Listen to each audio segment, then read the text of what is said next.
here we've got a System 11 nothing out of a Grand Lizard, and so this board came in with some switch issues, and excuse me, the 555 had been socketed, and with adding a socket here to these 8 leg chips, it's not the greatest connection point here for those.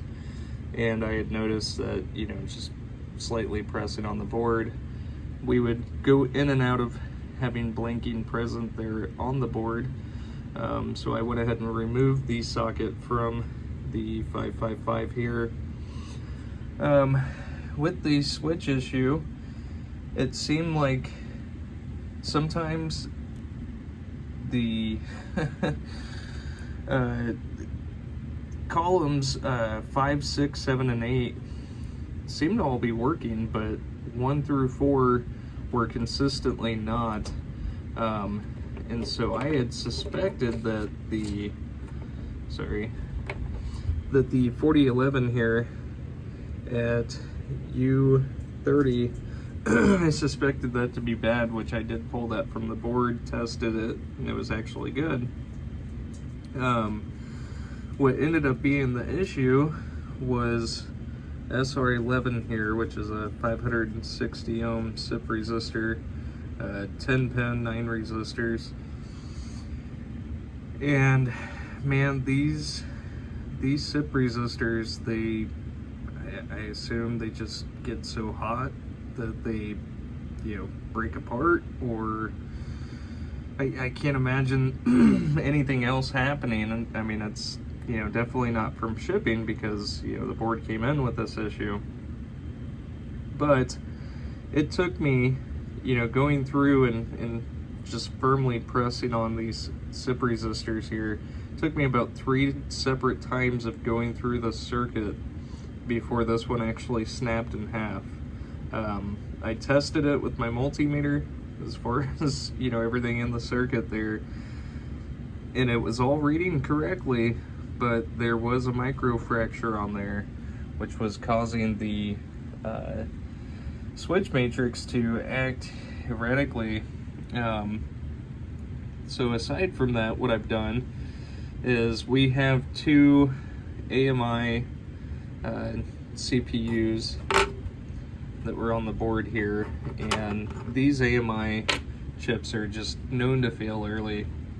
So what I've done is just went ahead and replaced those there.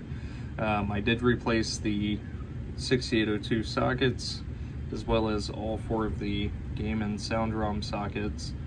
The 2 10UF capacitors here had not been replaced. It looked like most of the others had, aside from the 22UF here in the reset as well. I've also added a new power input header, which is a 0.156 header. And here in the lamp matrix, column 3 was quite a bit brighter than the rest of the columns, and what that boiled down to was a bad 2N6427, which I have replaced here on the board as well. So we'll go ahead and get this started up and get the lamp matrix dancing here. And none of the coils are locked on. And let's go ahead and get this into test. And I don't have a soundboard connected, but I do have the connections here to play the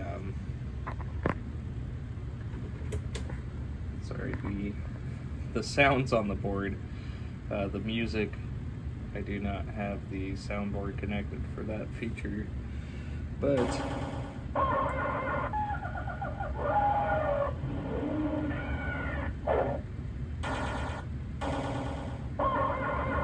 there are the sounds and the lamps.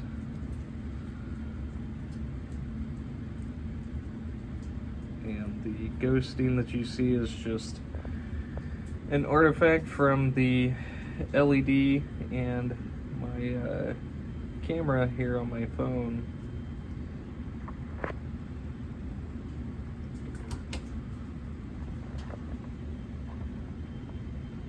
So we're just going through the solenoids here now, and all 16 of the standard solenoids are working, and testing the 6 special solenoids here, which are also computer controlled, and those are all working properly.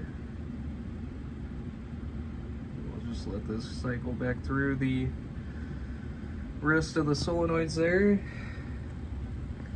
and that's not actually strobing. It's just, again, an artifact here from the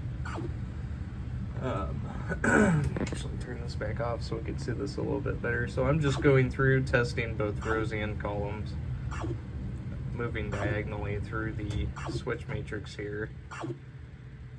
And as you can see, none of these switches are activating twice. And the last switch here in the game is switch 48, which I am holding down there. And just test all of column 1 here. And I think I missed one there. But there we are. There are all of these switches there. And I believe that's actually the last of, yep. Let's see, I've already passed the, yep, we're still in audits. Sorry, it's been a while since I've done one of these boards here.